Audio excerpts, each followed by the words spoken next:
sampaikan, belum ada bahasa yang bisa teliti isi Al-Quran selain bahasa Arab.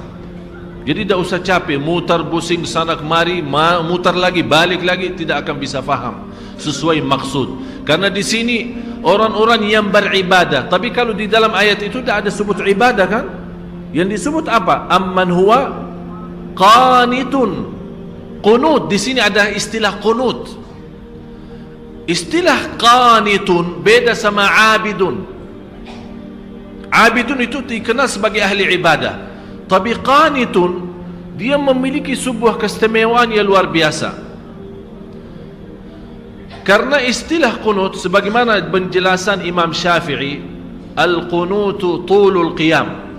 Qunut itu lama berdirinya, dan lama berdiri itu hanya khusus untuk salat tahajud.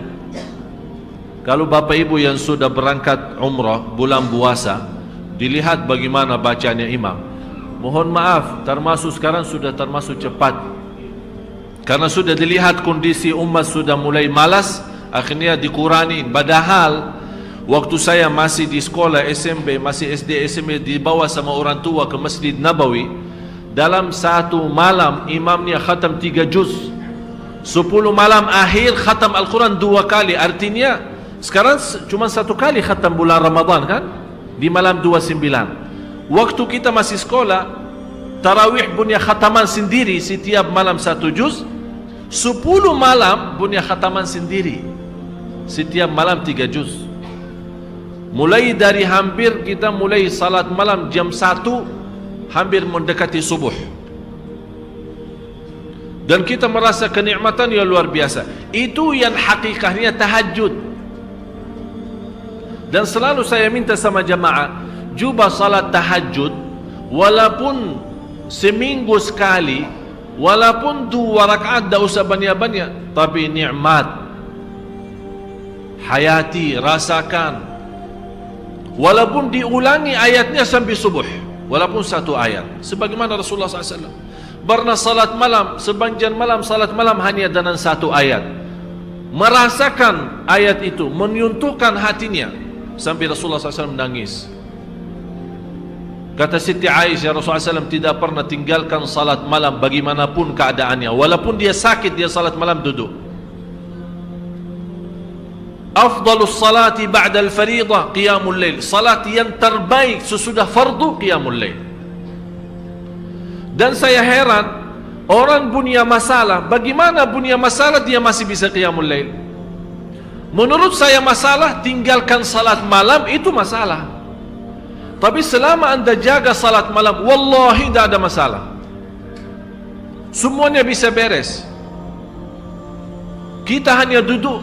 Allah sendiri memuji kita saat malam hari kita tinggalkan tempat yang enak saat tidur, menjauhkan diri dari suami maupun dari istri, mengangkat selimutnya. Allah maha melihat, dan di situ Allah tunjukkan kepada malaikat, ya malaikati, hei malaikatku, lihat, lihat, lihat, lihat apa yang dilakukan oleh hambaku. Tinggalkan lazatnya tidur, tinggalkan enaknya istirahat untuk hanya mencari ridhaku. Saksikan wahai malaikatku, apapun yang namanya susah tidak ada di dalam hidup orang itu. Allah yang janji bapak ibu. Jadi menurut saya, pintu langsung kita bisa menyelesaikan masalah, tidak bagi siapapun, tidak di antara siapapun, hanya lewat langsung kepada Allah, itu qiyamul lail. Asahhun nasi abdanan, yang paling sehat tubuhnya yang jaga salat malam, yang paling sinar mukanya yang jaga salat malam, yang paling suci batinnya yang jaga salat malam, yang paling berkah ucapannya yang jaga salat malam, yang paling mulia perbuatannya yang jaga salat malam. Semua terjamin berkah kata, baik perbuatannya, suci batinnya.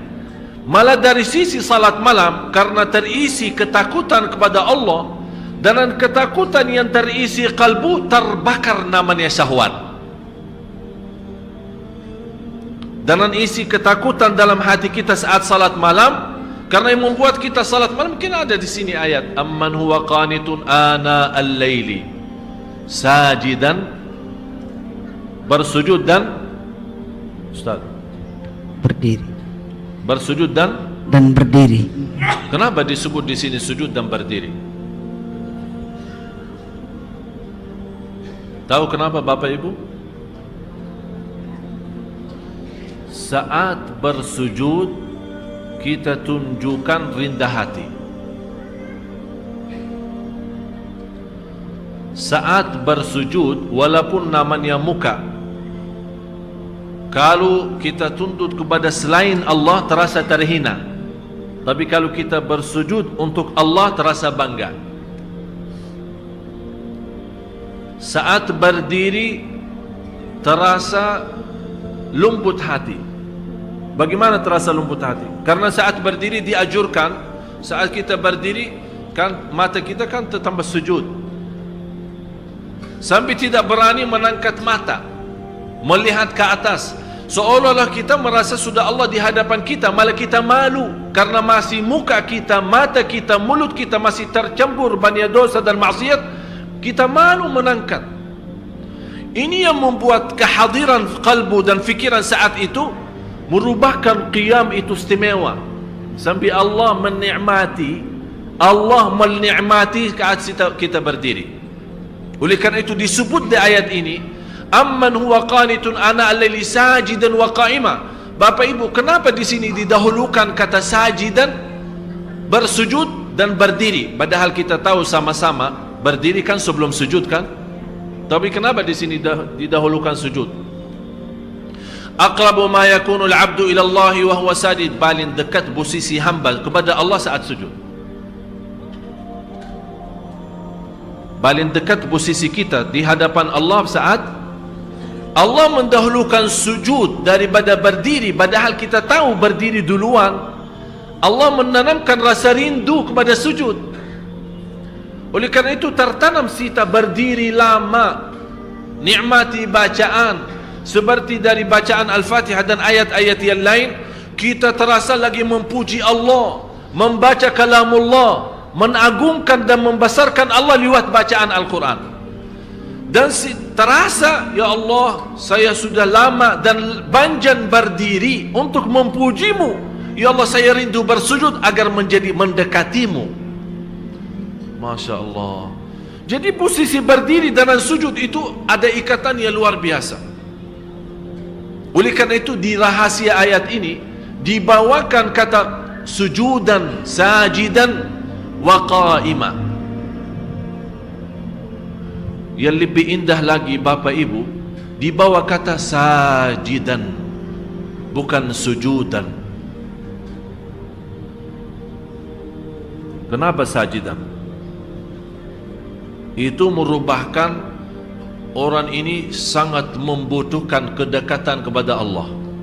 Memang Bapak Ibu semua saya yakin sangat merindukan menjadi hamba yang terdekat kepada Allah. Itu sujudnya. Oleh karena itu dalam kesempatan saat sujud diserahkan oleh Rasulullah kita berbanjang doa, menadu, bermunajat. Karena saat berdiri lama memuji Allah lewat bacaan Quran, kita sekarang mulai minta hajat. Karena saat berdiri kan dah boleh doa. Kapan boleh doa saat? Apa yang kita baca saat berdiri? Alhamdulillahi Rabbil Alamin. Artinya apa? Segala puji. Berarti kita membaca Al-Quran sebenarnya intinya memuji Allah. Kita belum minta apa-apa. Cuba bayangkan kalau ada seorang manusia mulia atau orang kaya, kita duduk di hadapan dia atau berdiri di hadapan dia, kita 1 jam puji dia di depan ribuan orang. Habis kita selesai puji dia, kita minta hajat, kira-kira ditolak enggak? Diterima. Saya pernah melihat ada seorang bawa kata syair memuji seorang raja di Arab, sampai dibawa kata-kata, sampai terus terang saja saya tersentuh hati saya. Padahal di bawah kata-kata, barangkali kalau kita kasih ke Nabi masih mending daripada manusia. Luar biasa pujiannya kepada raja, sampai raja sendiri sudah merasa dirinya kagum, sudah tidak bisa bertahan saking pujiannya tinggi. Habis itu belum dia selesai bacaannya, sudah berhenti, kamu mau apa? Saking senang, saking terbuka hatinya seorang raja, belum selesai orang memujinya, dia malah udah, kamu mau apa? Selesaikan. Ini Bapak Ibu manusia yang masih terisi kotoran, yang masih terisi dosa, yang masih terisi riya, yang masih terisi nifak, yang masih terisi bermacam-macam maksiat, dosa besar maupun kecil. Kalau kita puji dia, dia tetap tersentuh, terbuka hatinya, dia lupakan segalanya dan dia bantu. Musuh, kata Allah, musuh saja bisa menjadi kawan dan teman, menjadi orang teman dekat dengan kita dengan ucapan yang baik, puji. Apalagi Maha Zat yang agung, Zat yang mulia, yang maha suci, yang maha segala-galanya. Kalau kita puji, bagi Allah tidak mungkin mengecewakan hamba yang saat itu dipuji. Oleh kerana itu, istilahnya saat kita berdiri memuji Allah lewat bacaan, termasuk bacaan Al-Fatihah dan ayat-ayat yang lainnya, karena kita termasuk orang-orang, ya Allah, walaupun saya tidak pantas membaca kitab-Mu, karena lidah ini yang membaca kitab-Mu masih banyak mengucapkan kata-kata yang kotor dan dusta.